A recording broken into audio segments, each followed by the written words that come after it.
एकादशी व्रत का प्रयोजन क्या है? क्यों रखते हैं हम एकादशी?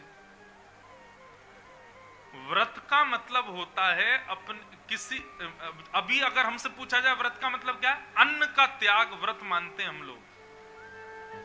लेकिन वास्तविक व्रत पता है क्या है? उपभोग की जितनी भी वस्तु हैं जिसके बिना हम जी ही नहीं पाते, उसका त्याग करना व्रत कहलाया जाता है। यदि विश्वास मानिए, कल एकादशी है, अब एकादशी यहां सब लोग ही रखेंगे, परंतु आप में से जितने भी लोग यहां पर किसी व्यसन से युक्त हैं, कोई व्यसन उनके जीवन में है, कल एकादशी पर आप अन्न मत छोड़ना, उस व्यसन का त्याग कर देना। हम कह रहे हैं आप रोज मत छोड़ो, एकादशी एकादशी शुरू कर दो, धीरे धीरे अपने आप रोज छोड़ने लग जाओ। तंबाकू का सेवन करते हैं, मदिरा का सेवन करते हैं, कुछ भी गलत करते हैं, एकादशी के दिन उसको मत करो। बस एक दिन की छुट्टी तो दो, उसको तो दो कम से कम छुट्टी। आप एक दिन देना प्रारंभ कर दो, आपकी असली एकादशी मानी जाएगी। एकादशी का मतलब उन उपभोगी वस्तु जिनके बिना हम जीवित नहीं रह सकते, उनका एक दिन के लिए त्याग करना और उस एक दिन को भगवत भजन के सहारे व्यतीत करना, इसको एकादशी कहते हैं। अब प्राचीन काल में क्या था? इतने साधन नहीं थे, केवल अन्न ही था सब कुछ, इसलिए अन्न छोड़ते थे व्रत के समय पर। और एक और बात बताऊं, एकादशी का व्रत और अच्छा करना है तो एकादशी वाले दिन इसका प्रयोग मत करो, इसका व्रत करके देखो। कल एकादशी है, व्रत करना है तो अन्न से तो क्या, केवल जीव की एकादशी क्यों कराते हो हमेशा? बेचारी इस जीव ने क्या बिगाड़ा हमारा, इसी की एकादशी क्यों होती? एक एक इंद्रिय को लाइन पे लो, धीरे धीरे आंखों को की भी एकादशी करवाओ, कानों की भी करवाओ। और महाराज आजकल सारी इंद्रियां जिस पर आसक्त हैं, ये फोन। एक दिन एकादशी व्रत हमारे कहने से आप ऐसे कर लो कि 24 घंटे समय पूछ लो, बिल्कुल एकादशी कितने बजे शुरू हो रही है, कितने बजे पूरी हो, उतनी देर फोन चलाना ही नहीं है, यूज ही नहीं करना, बिना फोन के रह के देखो। आप विश्वास मानिए, अन्न छोड़ करके एकादशी करने पर बिहारी जी की इतनी बढ़िया अनुभूति नहीं होगी जितनी बढ़िया अनुभूति आप व्यसन और इस प्रकार की आसक्त वस्तु का त्याग करके आप ठाकुर जी को याद कर पाओ। ये असली व्रत है। व्रत लेने हैं तो ये लोग, अब नवरात्रि आएगी, 9 दिन लोग अन्न नहीं खाएंगे। महाराज ऐसे ऐसे लोग भी देखे मैंने, केवल पानी पीते, दूध पी के रह लेते हैं। ये कोई बड़ी बात नहीं है, फोन के बिना रह के दिखाओ 9 दिन तो माने हम, नहीं रह पाओ।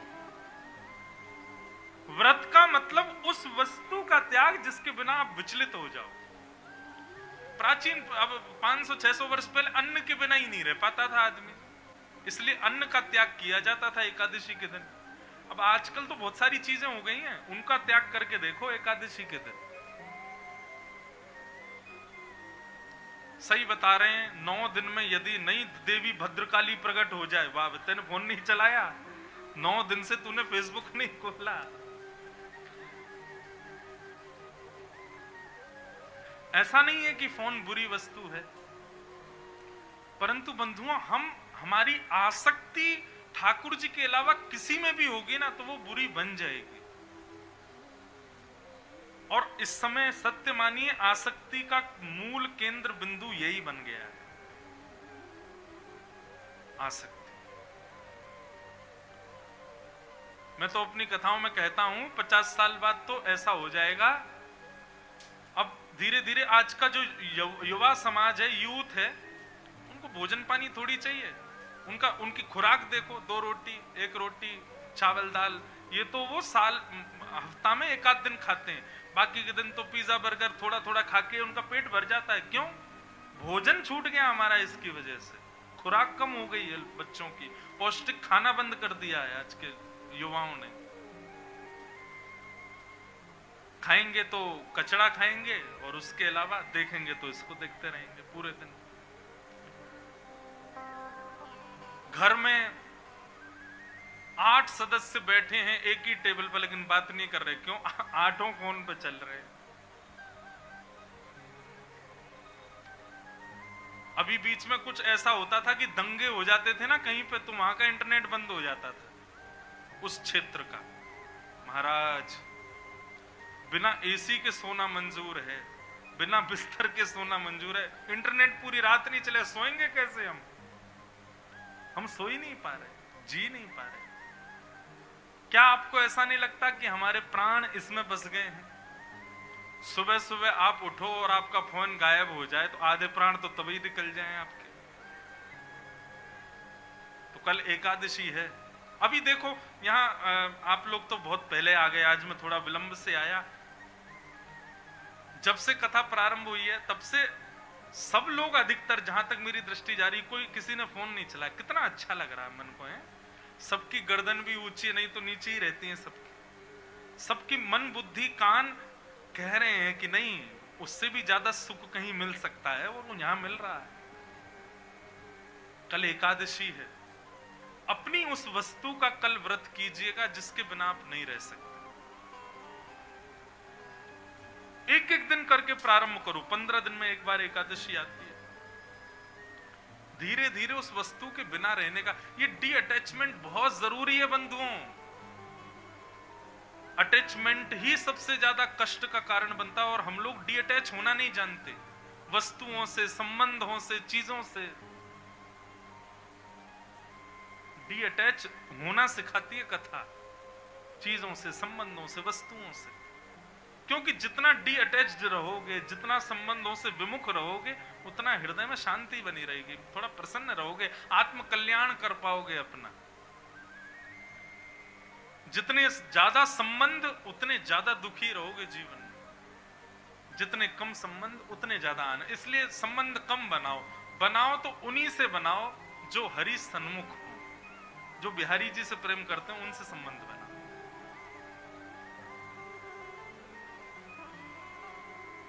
तो नारद जी महाराज कह रहे हैं, बोले भैया मंदा सुमंद मतयो, मंद बुद्धि है, मंद भाग्या युपद्रुता, इनका भाग्य भी मंद हो चुका है कलयुग के लोगों का। और कैसे हैं कलयुग के लोग? बोले सत्यम नास्ति, सत्य तो बोलते ही नहीं है। तपह नास्ति, तप तो करते नहीं, भजन नहीं करते, दिखावा करते हैं केवल भजन करने का, ताकि अगल बगल पीछे वालों को पता चले ये भगनानंदी है, इसलिए भजन कर रहे हैं। शौचम नास्ति, पवित्रता नहीं है, केवल बाहरी पानी से नहा लेते हैं, अंदर बहुत कचड़ा भरा पड़ा है, अंदर दूसरों के प्रति बड़ी दूषित भावना है, पवित्र नहीं है। सत्यम नास्ति, तपह नास्ति, शौचम नास्ति, दया नास्ति, दानम नास्ति, कुछ भी नहीं है। सबका केवल एक आडंबर मात्र है, नाटक मात्र है। और बोले किस उद्देश्य क्या है कलयुग के लोगों के जीने का? बोले उदर भरिणो जीवा, केवल पेट भरने के लिए जी रहे हैं, केवल पेट भरने के लिए ही क्रिया कर रहे हैं, भाग दौड़ कर रहे हैं। हर तरफ है जगह, जगजीत सिंह की गजल है, हर तरफ है जगह बेशुमार आदमी, फिर भी तन्हाइयों का शिकार आदमी, सुबह से शाम तक बोझ ढोता हुआ, चैन खोता हुआ, बार बार आदमी, हर तरफ है जगह। सुबह से शाम तक मेहनत करते हैं हम लोग, लेकिन उद्देश्य क्या है? केवल भोजन, पेट भरना चाहिए। जॉब कर रहे हैं, बिजनेस कर रहे हैं, सबके पीछे उद्देश्य यही है हमारा। उदर भरिणो जीवा, ये हमारे जीवन का उद्देश्य है। बंधुओं, ये प्रश्न होना चाहिए, हमारे जीवन का उद्देश्य क्या है? हम क्यों जी रहे हैं? क्यों, क्या क्या करने आए हैं पृथ्वी पर हम? क्योंकि जो हम कर रहे हैं वो तो सभी लोग कर रहे हैं, तो फिर उनमें हम में अंतर क्या रह गया? उद्देश्य क्या है? ये प्रश्न व्यासपीठ से है आप लोगों के लिए, 7वें दिन उत्तर देना मुझको इसका। जिसको भी समझ आए, बीच में भी जिसको समझ आ रहा हो, अपना उत्तर लिख करके मुझे देना। जिसका उत्तर सबसे बढ़िया लगेगा मैं मंच से बोलूंगा उसका। आपके जीवन का उद्देश्य क्या है? क्यों जी रहे हो आप, या क्यों आए हो इस पृथ्वी पर?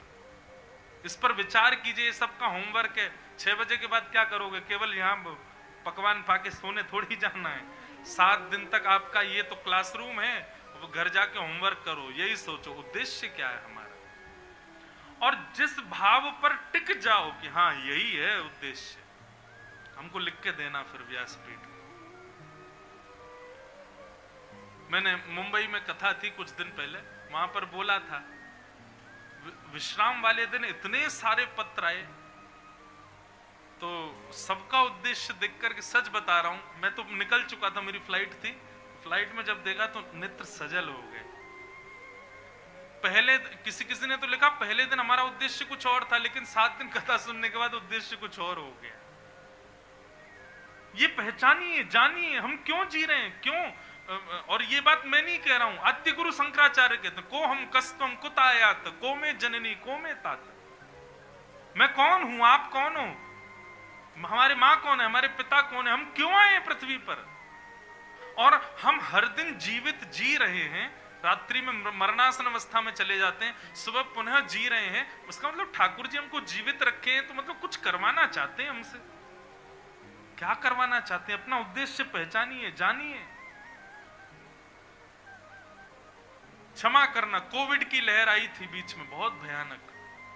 कितने संबंधियों ने, कितने अपनों ने, कितने परिवारी जनों ने हमारा साथ छोड़ दिया उस बीच में, कितने मित्र परिकरों ने हमें छोड़ दिया। बहुत ध्यान से सुनो कथा। परंतु हम फिर भी जीवित बैठे हैं, उससे भी निकल के आ गए। इसका मतलब क्या है, ठाकुर जी का कोई ना कोई तो कार्य है जो हमसे वो संपन्न कराना चाहते हैं, इसीलिए हम हर दिन जीवित हैं। ढूंढो, पहचानो, जानो उस बात। इसलिए अपने जीवन का उद्देश्य क्या है, ये आप सबके लिए होमवर्क है, इसको पूरा करो। और जिसको जब समझ आ जाए, बुद्धि ठौर हो जाए, स्थिर हो जाए, बोले यही उद्देश्य है, लिख करके हमको देना व्यासपीठ पर, हम देखें भाई क्या सीख रहे हो आप लोग। उदर भरिणो जीवा, नारद जी कहते हैं केवल पेट भरने के लिए जी रहे हैं संसार के लोग। बरा का कूट भाषण, और क्या कहते हैं, बोले पाखंड निरताह संतो विरक्ता सपरिग्रह।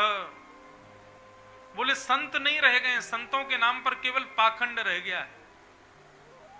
केवल और केवल अपने प्रभाव से सबको रिझाने में लगे हुए संसार के लोग। ये अपने आप को संत कहने वाले, वैष्णव कहने वाले, सब नहीं है बंधुओं ऐसे, पर अधिकतर ऐसे ही हैं। सब नहीं है, गिनती के हैं, केवल एक उंगली में ही गिन जाएंगे इतने लोग वास्तविक हैं। बाकी तो सब लोगों ने केवल और केवल भक्ति को भी, और इस व्यास मंच जैसे पवित्र स्थान को भी केवल और केवल दूसरे कार्यों के लिए इसका प्रयोग करते हैं। हम खुद कह रहे हैं मंच से।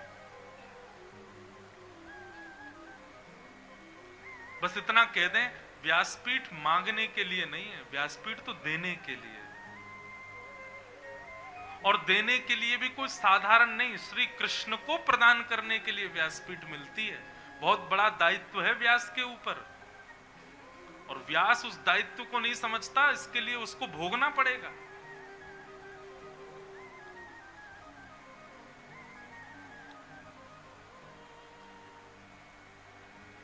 इस प्रकार सब बताते गए, बताते। यहां पे तो ये भी लिखा है, शाल को बुद्धिदायक। बड़े भैया की बात नहीं मानते, लेकिन पत्नी के भैया की बात जरूर मानेंगे। क्यों? पत्नी का भैया बुरा नहीं मान जाए। तो यहाँ जितने भी पत्नियों के भैया बैठे हों, बुरा नहीं मानना। यहाँ पर नारद जी कह रहे शाल को बुद्धिदायक, और वृद्ध माता बोले बेटा ऐसा करो, उसकी नहीं सुनेंगे, लेकिन पत्नी का ऐसा करो, जो आज्ञा, आप जो कहोगी वो तो करना ही है हमको। इस प्रकार की यहाँ बहुत सारी बातें बताई गई। फिर कहा गया, शादी जैसे पवित्र संबंध को भी कन्या विक्रय का रूप बताया गया यहाँ पर। बोले क्या कर रहे हैं? बोले कुछ नहीं, केवल मोल भाव लगाया जाता है। हमारे बेटे ने इतनी पढ़ाई करी, इतना पैसा तो लगाना ही पड़ेगा। बेटे को इसी भाव से पढ़ा रहे, बेटा ज्यादा पढ़, क्यों? तभी बढ़िया घर की लड़की मिलेगी, तभी बढ़िया पैसा लगेगा शादी में। मोल भाव होता है, कन्या विक्रय होता है, वर विक्रय होता है। सब बातें बताते हुए नारद जी बोले, मैं सब जगह भ्रमण करता करता जैसे ही वृंदावन पहुंचा, तब मैंने वृंदावन में क्या देखा? बोले, एक तरुणी, एक युवा कन्या बैठी है, परम सुंदरी है, यमुना के तट पर, और उसकी गोद में 2 वृद्ध लेटे हुए हैं। मैंने देखा, मैंने कहा एक युवा कन्या की गोद में बुढ़े क्यों लेटे हैं? मैंने जाकर के उस कन्या से पूछा, हे देवी तुम कौन हो और तुम्हारी गोद में ये 2 वृद्ध जो हैं ये कौन है? तब उसने बताया, अहम भक्ति ख्याता इमो में तनयो मतो ज्ञान वैराग्य नामानो काल योगेन जर्जरो। मैं भक्ति हूं और ये दोनों मेरे बेटे हैं, इसका नाम ज्ञान और इसका नाम वैराग्य। नारद जी बोले, माता जी युवा और बेटा वृद्ध कैसे हो सकता है? बोले, ऐसे हो सकता है क्योंकि भक्ति तो सब करते हैं, लेकिन ज्ञान और वैराग्य को कोई नहीं पूछता। भक्ति बंधुओं सबके हृदय में है, पर ज्ञान किसी को नहीं है, वैराग्य किसी के पास भी नहीं है। और माफ कीजिएगा, जहां पुत्र प्रसन्न नहीं है वहां मां प्रसन्न कैसे रह सकती है? ज्ञान का मतलब मैं पुनः कहूंगा, ज्ञान का मतलब विवेक ही लीजिएगा। विवेक का मतलब क्या होता है? सद और असद की पहचान, इसको विवेक कहते हैं। सही गलत की नॉलेज होना, ये विवेक है। जैसे छोटा बालक है, उसको 100 रुपए का नोट दो, फाड़ देगा, लेकिन जैसे ही धीरे धीरे बड़ा होगा 100 रुपए के नोट दो तो जेब में डाल लेगा।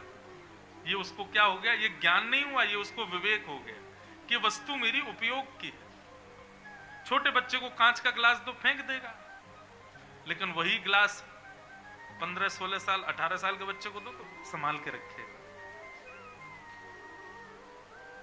यही विवेक है बंधुओं। बस वस्तु से क्या सही है क्या गलत, इसकी पहचान होना, इसको विवेक कहते हैं। हम लोग ज्ञानी तो बन जाते हैं, विवेकी नहीं बन पाते। और जो व्यक्ति विवेकी नहीं बनता, उसके हृदय में भक्ति सदैव वृद्धि रहती है, उसके हृदय में सदैव भक्ति बुद्धि ही रहती है। इसलिए भक्ति को प्रसन्न करना है तो पहले विवेक जीवन में लाओ, विवेक आएगा सत्संग से। तो यह है ज्ञान, भक्ति का पहला बेटा। भक्ति के दूसरे बेटे का नाम है वैराग्य। वैराग्य का मतलब यदि हम आपसे पूछें क्या है, तो आप कहोगे घर परिवार छोड़ देना, ये वैराग्य है? नहीं, वस्तु का त्याग नहीं, वस्तु के प्रति जो हमारी आसक्ति है उस आसक्ति का त्याग। आसक्ति का त्याग करो, मतलब 56 भोग बने हों, लेकिन फिर भी आपकी रसना पर इतना वशीकरण हो कि आप उसको छुओ ही नहीं। कई युवा भाई बहन लोग मेरे से बोलते हैं, हम लोग कॉलेज जाते हैं, हम लोग ऑफिस जाते हैं, वहां के हमारे सब मित्र लोग सब खाते हैं तो हमारा भी मन कराता है। इसका मतलब क्या है? आपके अंदर वैराग्य नहीं है, आप वस्तु को देख करके विचलित हो जाते हो। ये विचलन ना होना, इसको वैराग्य कहते हैं। अब किसी ने अपने नाम के आगे लिख दिया ब्रह्मचारी। ब्रह्मचारी का मतलब क्या? जिसका ब्याह ना हुआ हो, जो बाल ब्रह्मचारी हो, बचपन से ही बिल्कुल ब्रह्मचर्य का पालन कर रहा हो, वो ब्रह्मचारी। तो ब्रह्मचारी भी 2 प्रकार के होते हैं। एक तो वो होते हैं जिन्होंने 35 साल तक खूब प्रयास तो बहुत किया, हो जाए कहीं से तो कोई मिले, किसी से तो हो, कोई तो भाए, किसी को तो हम भाएं। लेकिन बेचारों ने जब देखा कि अब 40 की उम्र हो गई, बाल उड़ने लगे, अब तो संभव नहीं है। सुनो, हमारे नाम के आगे लिख दो बाल ब्रह्मचारी, कहीं से तो योग्यता मिले। ब्याह ही नहीं हुआ तो क्या करे, बाल ब्रह्मचारी बोल दो भैया सब। एक तो ये है ब्रह्मचारी, और एक ब्रह्मचारी कौन? अत्यंत सुंदर हैं और अत्यंत सुंदरी नारियों के अप्रोचेस के बाद भी अपने आप को वशीकृत करके रखे, अपने मन को विचलित ना होने दे,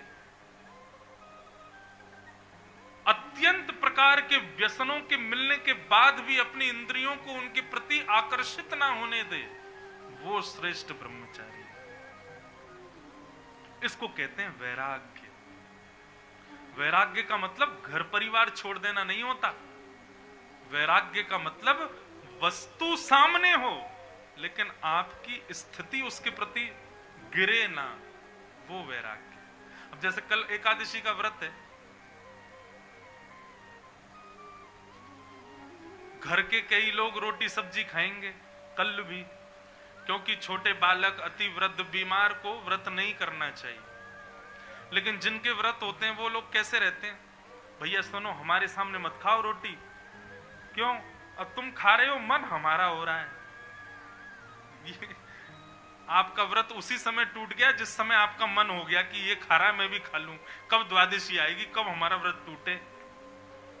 व्रत उसी समय टूट जाता है जिस समय आप वस्तु के प्रति आकर्षित हो गए।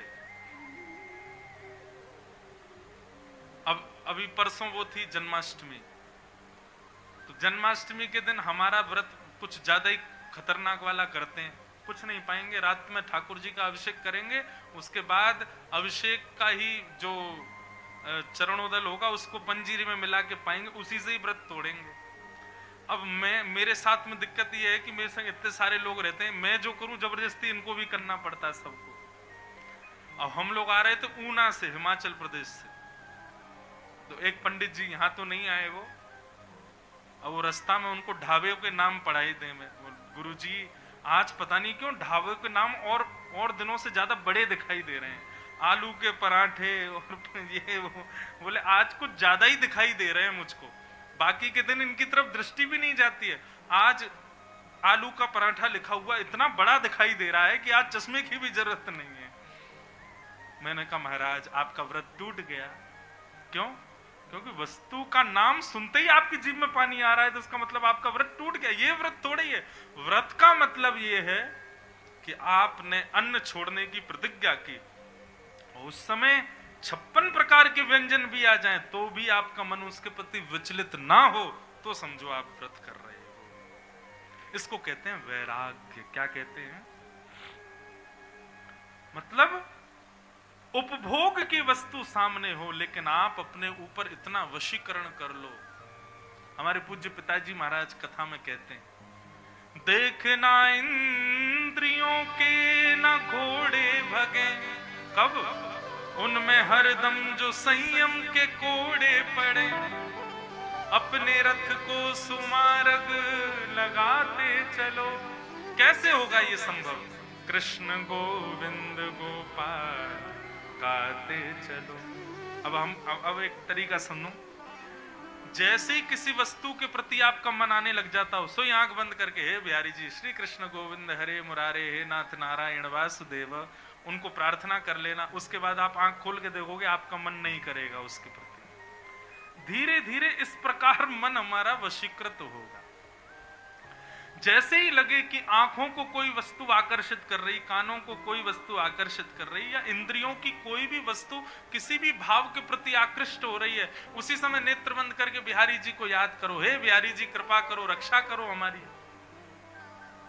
आप पुनश्च आंख खोल करके देखोगे तो आपका मन उसके प्रति विचलित नहीं होगा।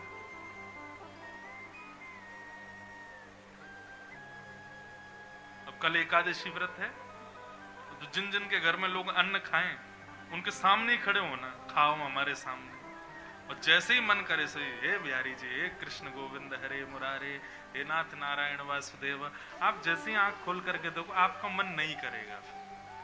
ठाकुर जी के भजन में, नाम में, स्मृति में इतनी सामर्थ्य है, हमारी प्रत्येक इंद्रिय को संभाल सकते हैं वो। और मैं अपनी कथाओं में कहा करता हूं, वास्तविक रक्षा यही है बंधु। हम गिरने से बच गए, हम मरने से बच गए, अरे बहुत बड़ी बीमारी हुई थी मरते मरते बचे, भगवान ने बड़ी, ये रक्षा नहीं है भगवान की, ये तो आपका जीवन बचा इसलिए बच रहे हो। वास्तविक रक्षा तो ये इंद्रियों का जो पतन होता है ना वस्तुओं के प्रति, इससे आप बच जाओ तो समझो ठाकुर जी ने रक्षा की, ठाकुर जी ने हमको बचा लिया, ठाकुर जी हमको संभाल रहे हैं। इसको असली रक्षा मानना ठाकुर जी की। तो भैया ये दो पुत्र हैं भक्ति के, ज्ञान और वैराग्य, दोनों को अंदर लाओ, और उसके बाद जब आप भक्ति करोगे ना तो मीरा जैसी होगी, कुमनदास जैसी होगी, सूरदास जैसी होगी, फिर हर स्थिति में श्री कृष्ण ही होंगे। भक्ति महारानी बड़ी दुखी है, नारद जी से बोली मेरे पुत्रों को युवान करो नारद जी। तब नारद जी बोले हे भक्ति महारानी तुम खेद मत करो, ये कलयुग की वजह से हो रहा है। भक्ति बोली तो इस कलयुग को नष्ट कर दो ना, जिस कलयुग की वजह से इतने पाप बढ़ रहे हैं, ज्ञान वैराग्य नष्ट हो रहे हैं, ऐसे कलयुग को क्यों रखना है।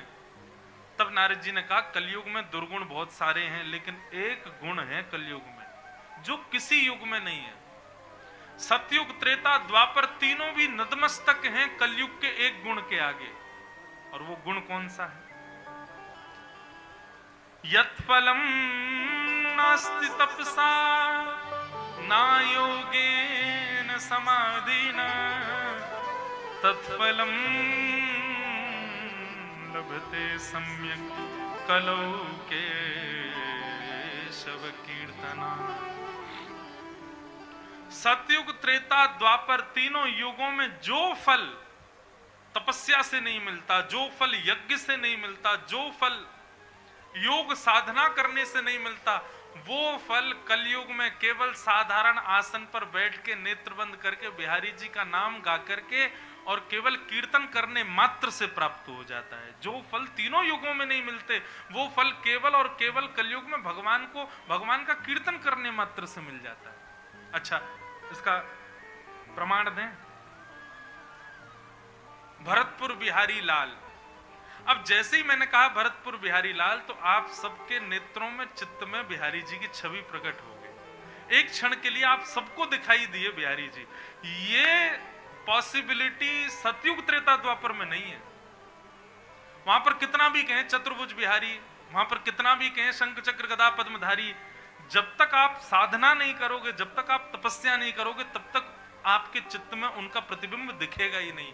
ये केवल कलयुग में ही है कि यहां नाम लेते ही आपको भगवत दर्शन हो जाता है, भगवत स्मृति हो जाती है।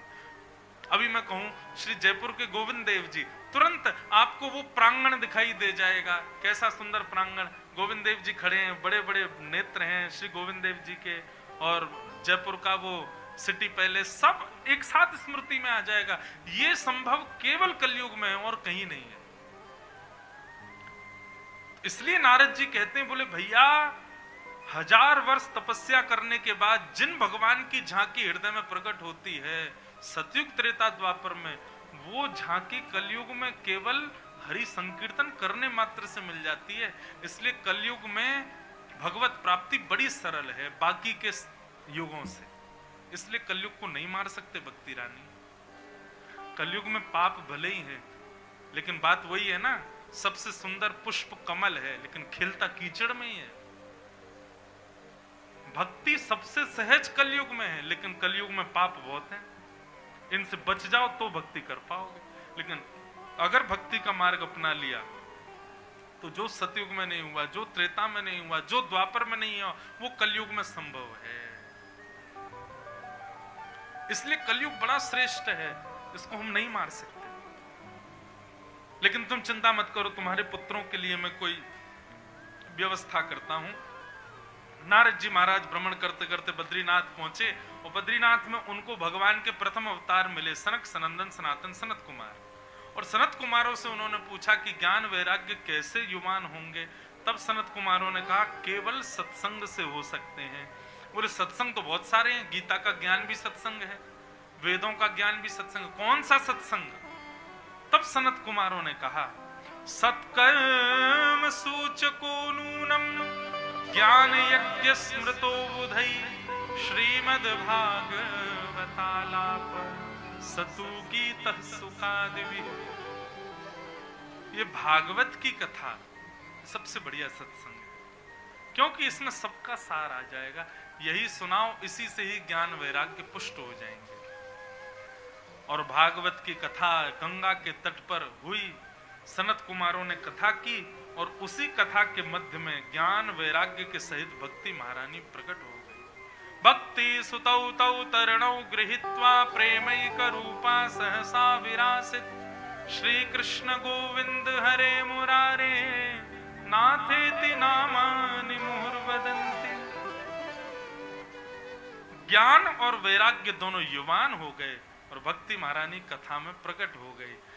ऐसी भागवत की कथा जो ज्ञान, वैराग्य और भक्ति को युवान करती है, उस भागवत को हम बारंबार प्रणाम करते हैं। इस प्रकार भागवत के महात्म का प्रथम सर्ग सुनाया गया।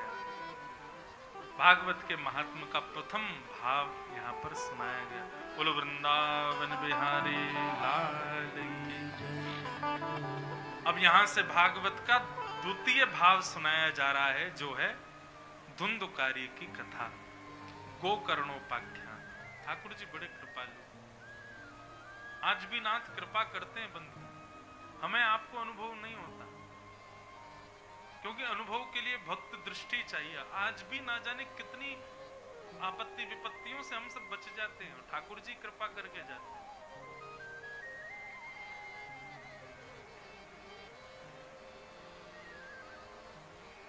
तो इस प्रकार बंधुओं, भागवत की कथा सुनने से भक्ति, ज्ञान, वैराग्य तीनों पुष्ट होते हैं, तीनों युवान होते हैं। अब आगे कथा सुनाई गई। एक ऐसे बालक की जिसने अपने माता पिता से द्वेष किया, द्रोह किया, और भागवत ने उसका भी कल्याण किया, जिनके नाम से सब लोग परिचित हैं, धुंधुकारी। प्रसंग कुछ इस प्रकार प्रारंभ होता है।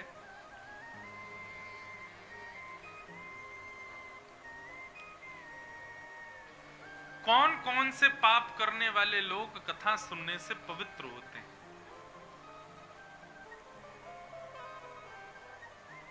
कौन कौन से पाप करने वाले लोग कथा सुनने से अपने पाप से विमुक्त हो जाते हैं?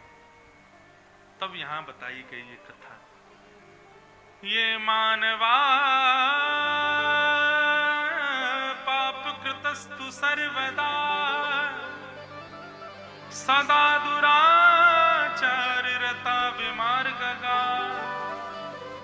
क्रोधाग्निदग्धा कुटिलश्च कामिन सप्ताह यज्ञेन कलो पुनन्ति ते।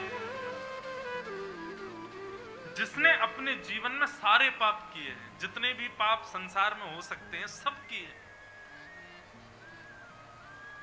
ऐसा व्यक्ति भी यदि सप्ताह कथा सुन ले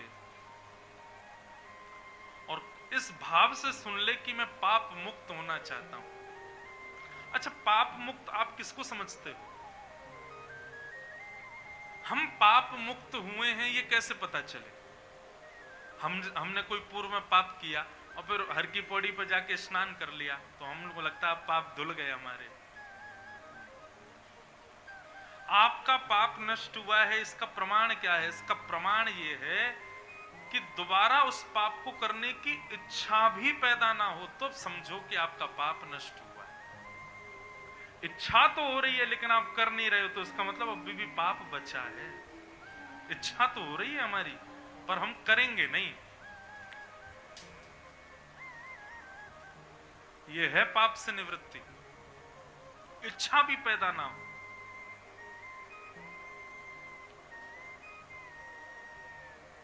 और इच्छा शून्य बनाता है ज्ञान। भागवत की कथा आपके हृदय की इच्छा को नष्ट करेगी। इच्छा नष्ट हो जाए ना, सब नष्ट हो जाए। जीव कभी नहीं चाहती कि आप मुझे सिगरेट पिलाओ, जीव नहीं कहती, इच्छा कहती है, मन कहता है। पेट कभी नहीं कहता कि मांस खिलाओ, इच्छा कहती है। और ये इच्छा ही नष्ट होनी चाहिए, और वो इच्छा नष्ट होती है भागवत की कथा से। आप कहोगे महाराज जी इच्छा ही खत्म हो जाएगी, फिर कहाँ जिएंगे हम? इच्छा, एक बात और कहूं, नष्ट नहीं होगी, अपनी अपनी गति बदल देगी, अपना रास्ता बदल देगी। जो इच्छा अभी संसार में दौड़ रही वो फिर बिहारी जी में ही दौड़ेगी। फिर जीव को भी सांसारिक वस्तु खाने की इच्छा कम होगी, वो इच्छा ज्यादा होगी जो बिहारी जी का भोग लगे। कानों की सांसारिक चर्चाएं सुनने की कम इच्छा होगी, ये इच्छा ज्यादा होगी कोई कथा सुनाओ, कोई भगवत चर्चा सुनाओ। नेत्रों की स्विट्जरलैंड और न्यूजीलैंड घूमने की इच्छा बंद हो जाएगी, पर यही होगी कि अब तो कब जाएं वृंदावन, राधा रमन लाल, राधा वल्लभ लाल, कब जाएं जयपुर गोविंद देव जी, कब जाएं नाथद्वार श्रीनाथ जी। नेत्र उसी के लिए व्याकुल रहेंगे। ये स्थिति कर देती है भागवत की कथा, और ये स्थिति कल्याणकारी है, ऐसी इच्छा कल्याणकारी है।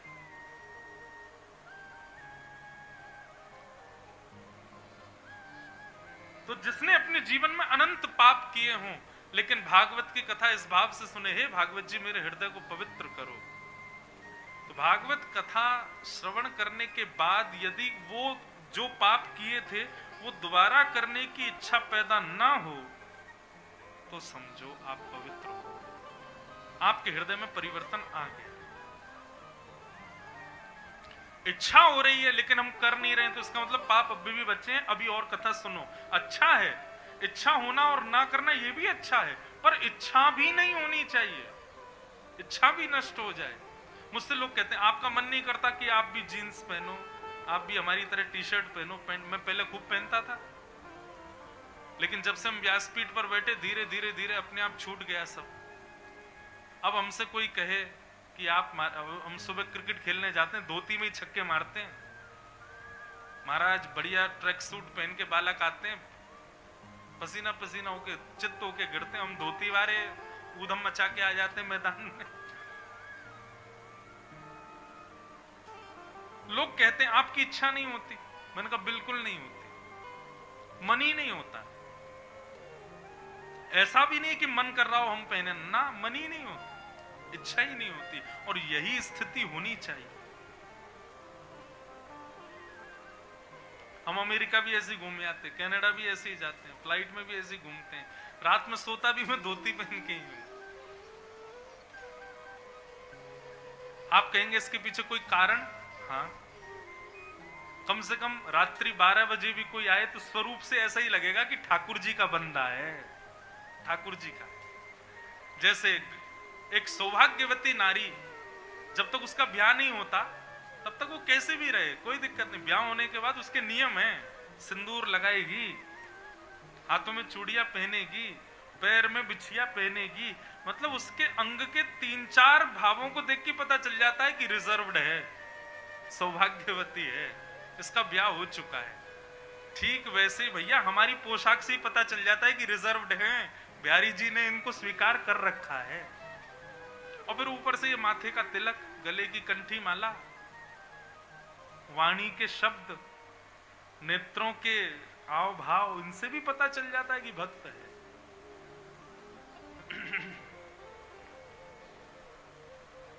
पत्नी कहे ब्याह के बाद मेरा मन नहीं होता सिंदूर लगाने का, लेकिन मैं तो बस लगाती हूं, नहीं ऐसा नहीं होता। ब्याह के बाद में वो तो उसका सौभाग्य, उसको और अच्छा लगता है कि मैं मांग सिंदूर भरूं ताकि सबको पता रहे कि हम इनके हैं। ठीक वैसे ही ये पोशाक, ये तिलक, कंठी माला, ये स्वरूप जो है, ये धारण करने से और ज्यादा सुख मिलता है। क्यों? भले ही नास्तिक व्यक्ति भी हमको देखे लेकिन समझ जाएगा देखते कि ठाकुर जी का भक्त है। हम फ्लाइट में जाते हैं तो एयर होस्टेस भोजन परोसने आती हैं, सबसे पूछेंगी वेज और नॉन वेज। हमसे तो नॉन वेज वाला ऑप्शन होता ही नहीं है। क्यों? स्वरूप से ही पता है वो नॉन वेज से तो दूर दूर तक इनका कोई संबंध होगा ही नहीं। बल्कि अपनी तरफ से बोलती महाराज जी जैन फूड दें, उसमें ऑनियन गार्लिक भी नहीं होता। अच्छा, दुनिया के लोग एयरपोर्ट पे घूमते हैं, सब लोग इसलिए घूमते हैं हमको देखें, लेकिन किसी को नहीं देखते, हमको सब देखते हैं। जो धोती पहन के घूमते हैं महाराज एयरपोर्ट पे, खड़म खड़म करके चलते हैं, पूरी दुनिया देखती है। कम से कम उनको देखने की वजह से ही सही उनके हृदय में क्षण भर के लिए बिहारी जी तो प्रकट हो रहे हैं कि कोई भक्त घूम रहा है। इच्छा नष्ट होना सांसारिक वस्तु के प्रति, ये पाप के नष्ट होने का प्रमाण है। लेकिन इच्छा हो हम ना करें तो समझो भी पाप बचा है, करवा सकता है आपसे दोबारा।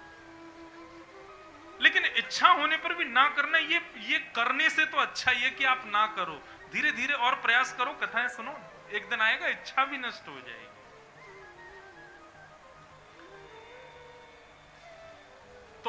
पहली सीढ़ी क्या होगी कि आप जब 7 दिन बाद, आप सबको पता है, यहां बैठे सब लोगों को पता है कि हम किस वस्तु के प्रति आ सकते हैं, 7 दिन बाद उस वस्तु के सामने जाना।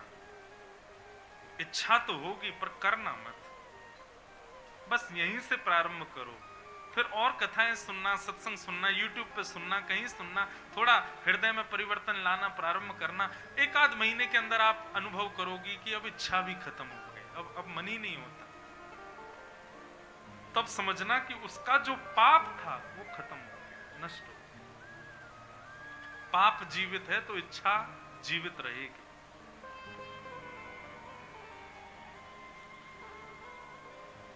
यहां कथा आती है एक ऐसे ब्राह्मण की जिनका नाम है आत्मदेव। उनके कोई संतान नहीं थी और संतान ना होने की वजह से बड़े दुखी थे। यह भी बात सुनो, ठाकुर जी यदि कुछ दें और किसी को यदि कोई अभाव दें तो उसमें दुखी नहीं होना चाहिए। यदि हमारे जीवन में कोई अभाव है, संसार में कोई भी परिपूर्ण नहीं है बंधु, अभाव सबके जीवन में होता है, लेकिन किसी किसी को अभाव सहन नहीं हो पाता। जैसे किसी को संतान नहीं है तो वो व्याकुल ही रहते हैं, हमारे संतान क्यों नहीं है। किसी के माता पिता बाल्यकाल में ही छोड़ के चले जाते हैं तो वो इसलिए व्याकुल है, हमारे माता पिता क्यों चले गए। आदि आदि संसार में बहुत सारे अभाव, लेकिन अभाव की वजह से कभी भी दुखी नहीं होना चाहिए। अभाव के दुख से यदि बचना है तो जिस वस्तु का अभाव है उस वस्तु की जगह पर ठाकुर जी को विराजमान कर लो। एक प्रयागराज के एक सेठ जी थे, बहुत बड़ी संपत्ति थी उनकी, सब कुछ था उनके पास में, लेकिन संतान नहीं थी। तो वृंदावन गए, वृंदावन से एक युगल सरकार ले आए और उनको लाकर के अपने घर में विराजमान कर दिया और उनका नाम रख दिया कुंज बिहारी। अब गांव के सब लोग आते, उनका दर्शन करते। एक बार बुजुर्गों ने, सबने एक ऐसी शाम को बैठे थे दर्शन के बाद, तो सबने उन सेठ जी से कहा, सेठ जी आपकी इतनी जमीन जायदाद, खेत है, इतना बड़ा घर है और अब तो कुंज बिहारी का मंदिर भी है, आप और माता जी दोनों अब 10-15 साल के और हो, आपकी उम्र इतनी हो गई, आपके बाद कौन संभालेगा इसको, एक बालक गोद ले लो। तो तुम लो गोद, मैं क्यों लूं गोद, मेरा तो बालक है। सब बोले कौन है बालक, बोले कुंज बिहारी मेरा बेटा है। ये सब इसी का ही है, ये सारी जमीन जायदाद घर परिवार सब इसी का ही है। जैसे तुम्हारे बेटों का सब तुम्हारा है, वैसे मेरे बेटे का सब मेरा है। तो एक बुजुर्ग व्यंग में बोला, बोले अच्छा ठीक है, जायदाद तो कुंज बिहारी के नाम कर जाओगे, लेकिन हमारे बेटे तो अंतिम समय में हमको अंतिम संस्कार करेंगे, तुम्हारा कौन करेगा। तो सेठ जी ने इतने विश्वास से कहा, तुम्हारा अंतिम संस्कार तुम्हारा बेटा करेगा ना, बोला हाँ, तो मेरा भी मेरा बेटा करेगा। सब हंसने लगे, बोले कि ये तो सब मनगढ़ंत बातें। बोले मनगढ़ंत बात नहीं, मुझे विश्वास है, और बाकी जब समय आएगा तो मैं तो देखने के लिए रहूंगा नहीं, तुम ही लोग देखना, मेरे कुंज बिहारी बेटा, कुंजो बेटा आएगा। और समय जब आया, उनका अंतिम समय, 10-15 वर्ष बाद जब उनके प्राण निकल गए, सब गांव के लोग इकट्ठे हुए, बड़े प्रेमी थे, सब लोग उनके पास गए, सब ने उनकी अर्थी आदि सजाई, सब क्रियाएं करने लगे। रास्ते में सब सोचते जा रहे थे, भाई संस्कार कौन करेगा इनका। एक बुजुर्ग बोला, ये कहते रहते थे कुंज बिहारी आएगा, कुंज बिहारी, देखो हम कह के हार गए, गोद ले लो एक बालक, आ गया कुंज बिहारी, कोई नहीं आया। बोले अब क्या करें। तो अर्थी के पीछे करीब 10-15 बालक रोते रोते चल रहे थे, छोटे छोटे बालक, और सब रो रहे थे, सेठ जी अब हमको दूध कौन पिलाएगा, अब हमको रसमलाई कौन खिलाएगा। सब गांव के लोग बोले, सेठ जी के कोई संतान नहीं थी तो पूरे गांव के बालकों को ही अपना संतान मान के देखो, उनसे सब बालक कितने रो रहे हैं। सब ने कहा भैया इनमें से एक से इनका संस्कार करा दे। बाकी के सब बालक तो गांव के थे, एक बालक दूसरे गांव का लग रहा था। अब सब ने अपने बालकों को तो पीछे कर लिया, नहीं हमारे बालक क्यों करेंगे संस्कार। एक बालक खड़ा हुआ था, सबने कहा भैया तुम कहां से, बोले मैं बगल के गांव से हूँ, सेठ जी मुझसे बहुत प्रेम करते थे, मुझे बहुत आनंद कराते थे, रसमलाई खिलाते थे। कहां चले गए। बोले बेटा एक काम करो, तुम ही संस्कार कर दो। बोले जो आगे। उसी बालक ने अपने हाथ में अग्नि लेकर के परिक्रमा करके सेठ जी का संस्कार किया। सब गांव के लोग बोले भैया संस्कार हो गया, अब चलो यमुना जी में स्नान कर लो। सब लोगों ने जैसे ही यमुना जी में गोते लगाए, सब नहा के बाहर आ गए, लेकिन वो बालक गोता लगाया बाहर आया ही नहीं। गोताखोरों ने ढूंढा लेकिन बालक नहीं मिला। तब वो 2-4 बुजुर्ग जो थे वो चौंक गए, बोले बालक नहीं मिल रहा। बोले नहीं। बोले भागो जल्दी कुंज बिहारी के दर्शन करने चलो। सब लोग दौड़े और सेठ जी के भवन में जाके जैसे कुंज बिहारी जी को देखा तो सिक से लेकर के नख तक यमुना का जल चुचा रहा था, गीले खड़े थे श्री कुंज बिहारी ने। संस्कार करके आए, आज भी कुंज बिहारी जी विराजमान है।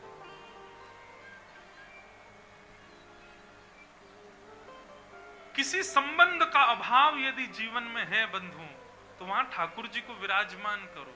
किसी भी वस्तु का अभाव जीवन में है, उस जगह ठाकुर जी को विराजमान करो, कभी अभाव अनुभव होगा ही नहीं।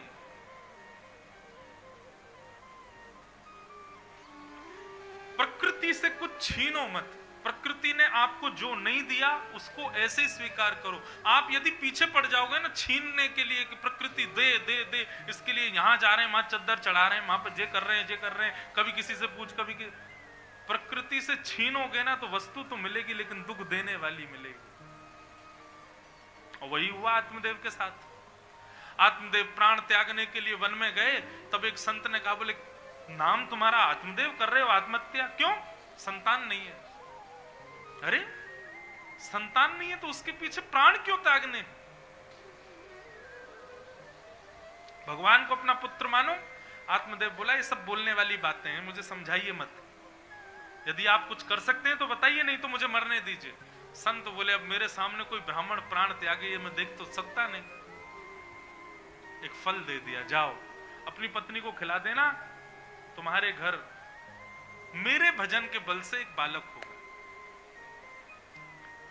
पत्नी को जाकर के फल दे दिया और पत्नी जो थी वो धुंधुली, वो बिल्कुल ही विवेक शून्य थी।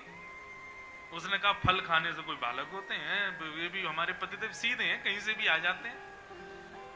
फल जाकर के बांझ गैया को खिला दिया। बोले इसके भी बालक नहीं है, इसको खिला देती हूँ, होना होगा तो इसको हो जाएगा। और हमारी उम्र हो गई, अब कहाँ बालक धारण होगा। अब पतिदेव तो हमारे बड़े सीधे हैं, ऐसे ही पागल बन जाते हैं, तो इनसे कह देती हूँ फल खा लिया, अब 9 महीना मायके रह के आऊंगी, वहीं मेरे बालक जन्म लेगा, तब आऊंगी मैं। आत्मदेव से बोला अब मैं जा रही हूँ 1 वर्ष के लिए मायके, फल खा लिया है, अब बालक गर्भ में आ जाएगा, अब आप अकेले मेरी सेवा नहीं कर पाओगे, वहां मेरी बहनें हैं, माँ हैं, सब मेरी सेवा करेंगे। आत्मदेव बड़े सीधे बोले जाओ ठीक है, अब 1 साल बाद आना और संतान लेके आना। चली गई, जाकर के उसने अपनी एक सहेली से मिली। सहेली बड़ी दुखी, उसने पूछा क्यों दुखी हो? बोले कि घर में 9 बालक मेरे हो चुके, 10वां बालक होने वाला, गर्भवती हूं, खाने को अन्न नहीं है और हर साल एक नया मेहमान आ जाता है। बोले सुनो, हम 1 वर्ष के लिए मायके आई, हम तुमको बहुत सारा धन दे देंगे, तुम इस बालक को जन्म दो और जन्म लेने के बाद धन लेकर के बालक हमको दे देना। और 9 महीने बाद धुंधुली की सहेली ने अपना पुत्र धुंधुली को दे दिया और धुंधुली 1 वर्ष बाद अपना बालक लेकर के आत्मदेव के पास आई। लीजिए बधाई हो, पुत्र ने जन्म लिया है। आत्मदेव जी तो नाचने लगे, आनंदित हो गए, जय हो देवी। अब जीवन में लग रहा है कि अब पूर्णता आ गई, इस बालक का नाम मैं नारायण रखूंगा। धुंधुली बोली नहीं, मैंने जन्म दिया है, मेरा नाम धुंधुली, बेटे का नाम धुंधुकारी। अच्छा जैसी तुम्हारी इच्छा, इसका नाम धुंधुकारी। इतने में ही कुछ दास दासियां आए, आकर के बोले महाराज बधाई हो, आपकी गौशाला में गाय ने भी एक मानव जैसे बालक को जन्म दिया है। आत्मदेव जी तो नाचने लगे, जय हो कृपा नाथ, बड़ी कृपा आपकी, माँ का एक पुत्र आपने 2 दिए। गौशाला में जाकर के जब बालक को देखा तो कान गाय जैसे लंबे, लेकिन अंग बिल्कुल मानवों जैसा। भगवत प्रसाद, संत प्रसाद। और इस बालक का नाम रखा गोकर्ण। बंधुओं, नाम से बहुत बड़ा प्रभाव पड़ता है बालक के जीवन पर। इसलिए आजकल एक नए गुरुजी आए हैं, लोग उन्हीं से पूछ के नाम रखते हैं, गूगल गुरुजी। लोग बाग घर में बालक जन्म लेता है तो गूगल गुरुजी से पूछते हैं, आप बताओ नाम क्या होना चाहिए। ठीक है, ऑप्शंस बहुत सारे दे देते हैं गुरुजी, पर फिर भी ब्राह्मणों से, गुरुजनों से अक्षर जो बालक की राशि से आवे, उस अक्षर से सुंदर भगवत संबंधी नाम बालक का रखो। और जैसा नाम होगा वैसे ही गुण उसके अंदर आने लग जाएंगे धीरे धीरे। आजकल क्या नया फैशन चला है, इतने खतरनाक नाम रखते हैं बालकों के, उसका अर्थ माता पिता को ही नहीं पता। गूगल गुरुजी ने जो बता दिया उसी से ही काम चल रहे हैं। स्त्री पुरुष का नहीं पता चल रहा कि स्त्री का नाम है कि पुरुष का नाम है। हिंदू मुस्लिम का नहीं पता चल रहा कि कौन है, बस नाम है। ऐसा नहीं, गुरुजनों से आज्ञा लेके माता पिता सब लोग सुंदर श्रेष्ठ भगवत नाम रखो। और देखो नाम रखने हैं ना बालकों के, तो फिर अभी से गोपाल सहस्त्र नाम, विष्णु सहस्त्र नाम, इनके पाठ करो। हजार नाम है भगवान के, उनमें से निकल के आएगा ठाकुर जी का कोई बढ़िया नाम, वही नाम रखो बालकों का।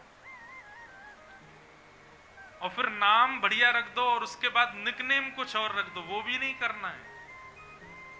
क्योंकि जिस नाम से आप ज्यादा उच्चारण करोगे, बालक को पुकारोगे, वही नाम उसका एक प्रकार से ऊपर रजिस्टर होगा। नाम तो है उसका क्या कहते हैं, लक्ष्मी रमण, नाम तो है उसका जो है श्री वत्स, इतने बढ़िया बढ़िया नाम, लेकिन घर में आप उसको मोन्टू बोल रहे हो, उसको आप कुछ भी बोल रहे हो, मतलब कुछ भी विलग ऐसे जो निकनेम रख देते हैं। ऐसा नहीं करना, निकनेम भी ऐसे रखो जैसे यशोदा मैया ने रखे, कान्हा, कन्हैया, गोपाल, गोविंद, इस प्रकार के निकनेम रख लो, रखने ही है तो।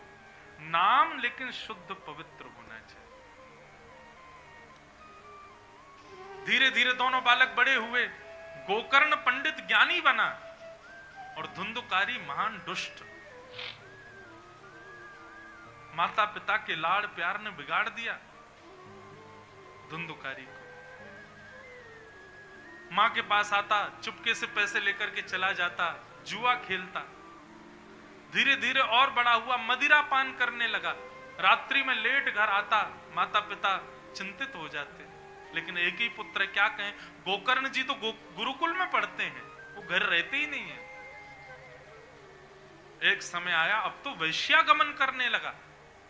मां से आकर के कहता पैसा दो। मां बोली पिता से छुप छुप के कितना दे दिया तुझे, अब और कितना चाहिए। मां ने आज देने से मना किया तो बाहर से एक डंडा लेकर के आया और अपनी मां को ही पीटने लगा। धुंधुली ने तो कुआं में कूद करके प्राण ही त्याग दिए। इससे बड़ा कष्ट क्या होगा कि मेरा ही पुत्र मुझे मार रहा है। पुत्र उसका था नहीं, था तो वो किसी और का। आत्मदेव जी घर छोड़ के चले गए, बोले इससे बढ़िया तो मैं बिना पुत्र का ही था। प्रकृति जो वस्तु आपको नहीं दे रही है, इसका मतलब आपकी उसमें भलाई है। आप प्रकृति से उसको छीनोगे तो इसका मतलब आप अपने पैर पर खुद कुल्हाड़ी मार रहे हैं। इसलिए सहजावस्था में जो मिल जाए उसको स्वीकार करो, जो नहीं मिले उसके प्रति ज्यादा विचलित मत हो जाइए। आत्मदेव जी वन में चले गए। वन में गोकर्ण जी महाराज पहुंच गए। कहा पिताजी क्या बात है, आप इतने दुखी क्यों हो। तब पिताजी ने बताया, बोले तेरे बड़े भैया की वजह से इतना दुखी हूं। तब आत्मदेव जी को यहाँ पर गोकर्ण जी ने 2 श्लोकों में ज्ञान दिया। इसको गोकर्ण गीता कहते हैं और यही आज की कथा का मूल सार है। इसके बाद कथा विश्राम होगी, बहुत ध्यान से सुनना, एक एक शब्द सुनना। हमारे पूज्य पिताजी महाराज के गुरुदेव अनंत श्री विभूषित श्री रामानुज प्रपन्नाचार्य गुरुजी महाराज, मेरे दादा गुरुदेव, मैं 6 महीने का था जब वो भगवत धाम प्रस्थान कर गए, तो मुझे उनका ज्यादा संयोग नहीं मिला, लेकिन उनकी कई किताबें मैंने पढ़ी। हमारे दादा गुरुदेव कहते थे कि ये 2 श्लोक में संपूर्ण 18,000 भागवत के श्लोकों का सार है, ये 2 श्लोक। इसलिए बहुत ध्यान से सुनना। श्री गोकर्ण जी महाराज कह रहे हैं, पिताजी देहे स्थिमां सुरुधिरो विमतिं त्यजत्वम् जाया सुतादिषु सदा ममतां विमुञ्च पश्यानिशं जगदिदं क्षणभङ्गुनिष्ठं वैराग्यरागरसिको भवभक्तिनिष्ठः। पिताजी क्यों दुखी हो आप? बोले मेरा बेटा धुंधुकारी इतना दुष्ट निकला, अपनी मां को मारता है, वैश्यागमन करता, मदिरा पान करता, घर के सारी सामग्री बेच दी उसने। ऐसा पुत्र, इससे पिता खुश कैसे रह सकता है? धुंधुकारी जी बोले 2 मिनट के लिए पिताजी ये भूल जाना कि मैं आपका बेटा हूं और मेरी बात ध्यान से सुनना। दुख का कारण बेटा नहीं है, दुख का कारण बेटे के व्यवहार भी नहीं है, दुख का कारण है कि वो आपका है ऐसा आप मानते हो। पराया व्यक्ति कितना भी बड़ा पाप करे हमको कष्ट क्यों नहीं होता? क्योंकि हमारा नहीं। कष्ट तभी होता है पिताजी जब हम किसी को अपना मानते हैं। संसार में केवल अभिनय कीजिए सबको अपना मानने का, अपना मानने की जब बारी आए तो केवल ठाकुर जी को ही मानना और किसी को मत मानना। इसीलिए तो दुखी हो आप पिताजी। आप कथा सुन के बाहर निकले, रोड पर कोई 18-19 साल का बालक तंबाकू खा रहा हो, आप रोकोगे उसको? नहीं रोकोगे। क्यों? आपका नहीं है ना। लेकिन कोई आपके घर का बालक गलत काम कर रहा हो तो आप गाड़ी भी रोकोगे, उतरोगे भी, 2-4 धरोगे भी, उसकी शिकायत भी करोगे। आपके हृदय को कष्ट भी होगा, रात में सोओगे भी नहीं, चिंता हो जाएगी। क्यों? अपना है। ये माम का, ये मेरा जो है, यही कष्ट का कारण है। बाकी कष्ट का कारण व्यक्ति या व्यक्ति की क्रिया नहीं होती। कष्ट तब बन जाती है जब वो हमारा है, तब। समझ में आ रही है बात? गलत काम तो संसार में कितने लोग कर रहे हैं, हमको सबसे पीड़ा क्यों नहीं होती? क्योंकि हम सबको अपना नहीं मानते। पिताजी दुख के 2 कारण हैं, पहला अहमत्व और दूसरा ममत्व। पहला दुख का कारण है अभिमान, अपने प्रति जो हम अभिमान रखते हैं, यह दुख का कारण है। किस बात का अभिमान करते हैं हम? शरीर के प्रति अभिमान, बुद्धि के प्रति अभिमान, रूप के प्रति अभिमान, आंखों की ज्योति के प्रति अभिमान, अपनी रसना के प्रति अभिमान, अपने गुणों के प्रति अभिमान। काय बात का अभिमान? आप अपने शरीर को आज्ञा करके देखिए, हे भाई अब तू हो गया 27 वर्ष का हो गया, अब इससे ऊपर मत जाना, अब इतना ही बना रहना, तू युवा ही रहना, तेरे बाल कभी सफेद ना हो, कानों से कभी सुनना बंद ना हो, दांत एक भी टूटे नहीं, आंखों पे कभी चश्मा नहीं चढ़े। हे शरीर तू मेरा है, मेरी आज्ञा मान, आज के बाद तू वृद्ध मत होना, तेरे झुर्रियां नहीं पड़नी चाहिए। मानेगा शरीर? नहीं मानेगा। तो फिर अभिमान क्यों? हम किस बात का अभिमान कर रहे हैं अपने ऊपर? हमारे वश में हम ही नहीं है। मैं अभी कथा सुना रहा हूं, 6:03 हो रहे हैं, 6:05 पर भी बोलूंगा, ये मुझे ही नहीं पता है, तो फिर मैं क्यों अभिमान करूं? अभिमान तो उस वस्तु पर होना जिस पर मेरा अधिकार है। शरीर पर हमारा क्या अधिकार है? कुछ भी नहीं। ये ना हमारी कभी मानता, ना हमारी कभी कोई सुनता। हम तो चाहते हैं कि तू भाई पतला ही रहा कर, तू कभी मोटा मत होइयो, कभी वृद्ध मत होइयो, तेरी दाढ़ी ना निकले, तेरे बाल कभी सफेद ना हो। ये मानता है? नहीं। जो मिला है वह हमेशा पास रह सकता नहीं, कब बिछुड़ जाए ये कोई राज कह सकता नहीं। जिंदगानी का खिला मधुवन किसी का है दिया, मैं नहीं मेरा नहीं, यह तन किसी का है दिया। एक प्रकार से अपने शरीर पर अभिमान करना तो यही हो गया कि मैंने आपसे 2 लाख रुपए ले लिए उधार और उन पर अपना अधिकार, जब अभिमान कर रहा हूं मेरे हैं। आप लेकर के आए 1 करोड़ रुपए की गाड़ी और मैं घर के बाहर खड़ी करके अभिमान कर रहा हूं मेरी है। शरीर पर अभिमान करना इसी प्रकार है, ये आपका है ही नहीं। अच्छा, ये कॉन्सेप्ट क्या है, ये शरीर हमको क्यों मिला पता है आपको? सुनो, हमारे अंदर एक जीवात्मा बैठी है, हम सबके अंदर। वो अपने कर्म के अनुसार 84 लाख योनियों में भटकती रहती है। कभी छिपकली बनती है, कभी कॉकरोच बनती है, कभी कुत्ता बनती है, कभी सूकर बनती है, कभी मछली बनती है, कभी हाथी बनती है, कभी घोड़ा बनती है, कभी चींटी बनती है। और हर मृत्यु के बाद कटघरे में खड़ी होती है भगवान के आगे। भगवान कहते हैं अब क्या बनाए तुझको, मानव बना दो, एक बार इंसान बना दीजिए आप।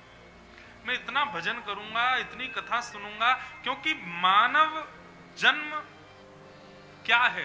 मौका। ये मौका है मानव शरीर, निकल लो 84 लाख से, इसलिए ये मिला है। आप कथा सुन सकते हो, आप बिहारी जी जा सकते हो, कुकर सुकर नहीं जा सकते, कुकर सुकर नहीं आ सकते यहां पर। क्यों? अभी उनको और भोगना है। हम सब मानव बने, इसका मतलब हमको मौका दिया ठाकुर जी ने। मौका भी ठाकुर जी कैसे देते हैं? ठाकुर जी कहते हैं भाई बहुत भटक लिया, अब चल तेरे को मानव बनाते हैं।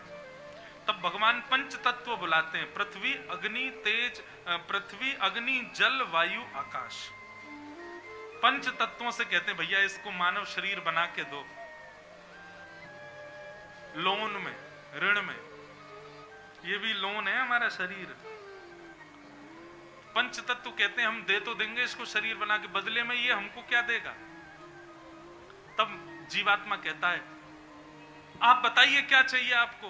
बोले हम पांचों से मिलकर के जो तुझे शरीर मिलेगा उसको कभी कभी शुद्ध नदियों में स्नान कराना, उससे कथा सुनना, उससे कभी परिक्रमा लगाना, कभी मंदिर में जाकर के चंदन तिलक लगाना, उस शरीर से अच्छे अच्छे काम करना, दान करना, हम पांचों को पवित्र करने का प्रयास करना।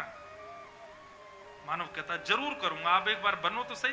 पांचों मिलकर के शरीर बनकर के इस जीव को प्रदान कर देते हैं। लेकिन यहां आकर के वो सारे उल्टे सीधे काम करता है। समझाने के लिए कथाएं भेजी जाती हैं, संत जनों को भेजा जाता है, बेटा समझ जा, नहीं सुनता बात। और फिर जब मृत्यु होती है ना, तब पंच तत्व उसके आगे खड़े होते हैं। क्यों बे, तूने क्या कहा था हमसे? शुद्ध नदियों में स्नान करेगा, मंदिर जाएगा, कथा सुनेगा, जे करेगा, तेने हमको पवित्र करने की वजह अपवित्र कर दिया। और इन पांचों के रुष्ट होने की वजह से भगवान पुनश्च उसको कटघरे में खड़ा करते हैं और उस पर फिर केस लगते हैं, इसने ये किया, ये किया, ये किया, ये किया, हमको इतना पवित्र किया। हमको 10 बजे नींद आती थी, ये 2-2 बजे तक उठाता था रात में हमको इतना मोटा कर लिया, इतना कोलेस्ट्रॉल इसने बढ़ा लिया, मांस खाया, ना जाने कितने जीवों को खा गया, कितनी मदिरा पान की इसने, नाथ हमको अत्यंत अपवित्र कर दिया इसने। तब भगवान कहते हैं क्यों भाई ऐसा किया? बोले गलती हो गई, क्षमा कर दो। नहीं, भोगो। क्या क्या किया? बोले ये किया। बोले चलो बेटा 84 लाख योनियों में फिर से भ्रमण। इस पर अभिमान मत करो, ये भी आपको किराए पे ही मिला हुआ है। देह, शरीर, किराए के घर में अभिमान थोड़ी होता है। तो पहला दुख का कारण अहम, और दूसरा दुख का कारण, पहला दुख का कारण तो ये मेरा है, और दूसरा दुख का कारण वो मेरा है, ये बेटा मेरा, बेटी मेरी, पत्नी मेरी, बच्चे मेरे, कोई अपना नहीं है। ये सब केवल हम लोग अभिनय कर रहे हैं बंधु, हमारी सबकी पिक्चर चल रही है और हम सब उसमें अपना अपना रोल निभा रहे हैं बस।